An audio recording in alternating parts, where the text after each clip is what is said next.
Kituo cha Sheria na Haki za Binadamu leo tumekutanika hapa Mwananyamala hospitali kwa ajili ya kuwa sehemu ya kuadhimisha siku ya wanawake duniani.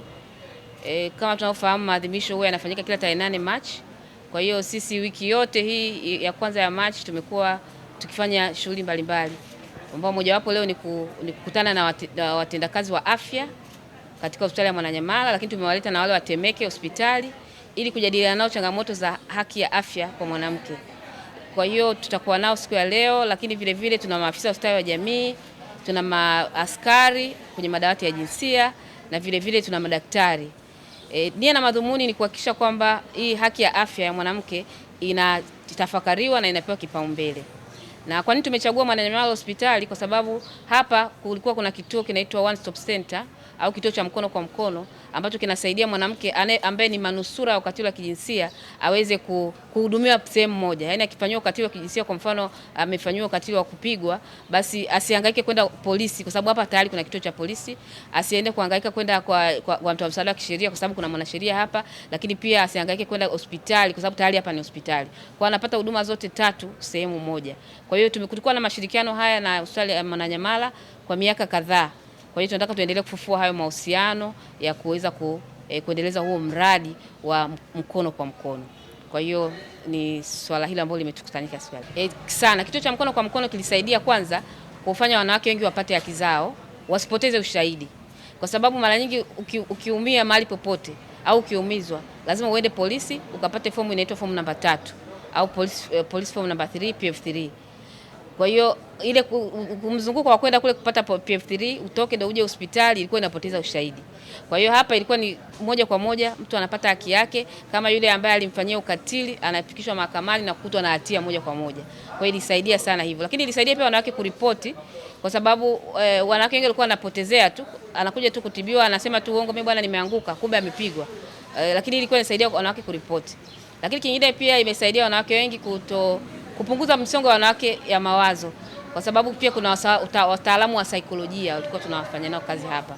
Kwa hiyo yale madhara ya msongo wa mawazo yalikuwa yamepungua kwa wanawake, hasa wanaokuja kutibiwa katika hospitali ya Mwananyamala. Kituo hicho kinaendelea kufanya kazi japo kwa kusuasua. Kwa hiyo nataka tukifufue sasa ili tuweze kufanya kazi kwa kasi zaidi. Kwa sababu kulikuwa kuna changamoto za watendakazi wengine kuhamishwa na nini, na mradi ulipoisha, kwa hiyo hakifanyi kazi kwa spidi ile ya mwanzo. Kwa hiyo nataka sasa tuifufue ili ile spidi iweze kuendelea. Hali ya ukatili wa kijinsia ni kwamba wanawake 7 kati ya 10 wanapata ukatili wa kijinsia. Manusura wa ukatili wa kijinsia ukiwachukua 10, 7 ni wanawake. Kwa hiyo changamoto bado ni kubwa, lakini vile vile ukatili unafanyika sana kwa wanawake wa miaka 15, ni wasichana 15 mpaka 49. Ukatili huko kwa kiasi kikubwa sana. Na ukatili ni ukatili wa vipigo, ukatili wa wenza inaitwa intimate partner violence, na ukatili pia wa mauaji ya wenza femicide. Lakini vile vile masuala ya ubakaji yapo kwa kiasi kikubwa. Lakini pia kuna ukatili mkubwa pia umekuja sana wa kiuchumi pia. Kutokana na hali ya uchumi ya wanawake wengi kuwa chini, ukatili wa kiuchumi umekuwa wa hali ya juu. Kwa ripoti ya mwaka 2024 ya haki za binadamu, hii mwaka huu hatujaitoa bado, inaonyesha kwamba Dar es Salaam bado inaongoza kwa ukatili wa kijinsia. Na ndio maana si mradi wetu tulifanyia Dar es Salaam na tukafanyia wilaya ya Temeke na wilaya ya Kinondoni, hasa hapa Mwananyamala. Dar es Salaam ina ukatili unafanyika sana kwa sababu ya watu ni wengi, idadi ya watu ni kubwa na idadi ya wanawake pia ni kubwa, lakini shughuli mbalimbali za uchumi ni nyingi kwa Dar es Salaam. Kwa hiyo inaongozwa kwa sababu hiyo. Lakini kuna mikoa kama Tabora, inafuata Mara, kama kawaida Mara iko sana kwenye masuala ya ukatili wa kijinsia pamoja na mikoa mingine. Lakini Dar es Salaam ndio inaongoza. Kwa sasa hii wakati tunafanya mradi vilikuwa vituo 14 tu Tanzania nzima. Na sasa hivyo 14 pia vimesha shuka uwezo wake wa kufanya kazi. Kwa hiyo vingi vinavyofanya kazi vikubwa sidhani kama vinafika 10 kwa sasa. Kwa hiyo bado kuna ombwe kubwa la vituo hivi. Huko Tarime sijui kama vipo, huko ambako kuna ukatili wa kijinsia mkubwa sidhani kama vipo. Kwa hiyo tutaongea na uongozi hapa kama tunaweza tukaviongeza kwa Dar es Salaam, kwa sababu wao wana uwezo kwa Dar es Salaam. Hao sidhani kama wana mamlaka ya kwenda mikoani. Lakini vituo ni vichache kwa kweli na vinahitajika kwa kiasi kikubwa. Kitu kinapungua ni watendaji. watendaji wale ambao tuliwapa mafunzo wengi walihamishwa kwenda kwenye hospitali zingine. Kwa ndio maana leo tunafanya mafunzo tena kwa watendakazi wa hospitali ili waweze kupata hiyo knowledge, kwa sababu huduma ya mkono kwa mkono lazima uisomee, lazima ujifunze taratibu yake. Kwa hiyo ndio tunawafundisha sasa ili kuweza kuweka nguvu zaidi. Uko chini kwa kweli, uelewa wananchi uko chini sana, na ndio maana tumeita pia wanasheria wa msaada wa kisheria ili wasaidie kutoa elimu huko kwenye jamii. Kuna kituo cha msaada wa kisheria Kinondoni, lakini pia cha mahakamani pale mahakama ya Kinondoni. Kwa hiyo hao watatusaidia kutoa elimu kwa jamii. Bado iko chini, lakini wakijua inawasaidia sana kwa kweli kuweza kupata haki zao. Asante. Kutokana na maendeleo ya sayansi na teknolojia inabidi kuendana nayo. Kauli mbiu ya malengo ya maendeleo endelevu ni kwamba asiachwe mtu nyuma.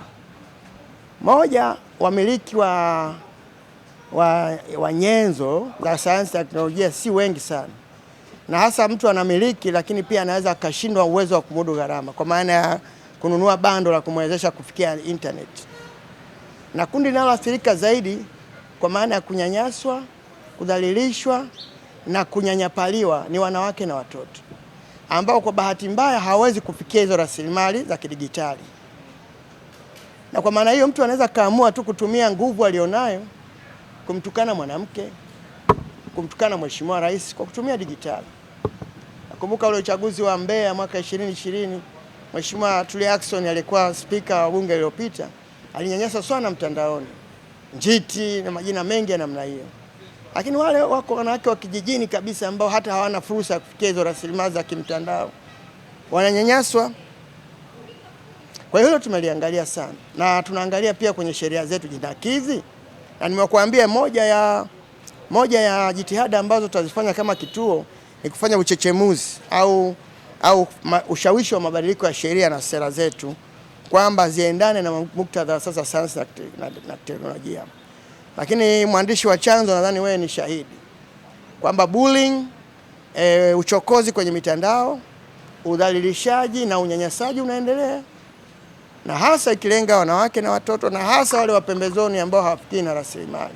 Kuna matokeo mengi tu ambapo Mheshimiwa Rais anadhalilishwa, mawaziri wanadhalilishwa, wabunge wanadhalilishwa na kudhalilishana, lakini hata wananchi wa kawaida ndio mbaya zaidi.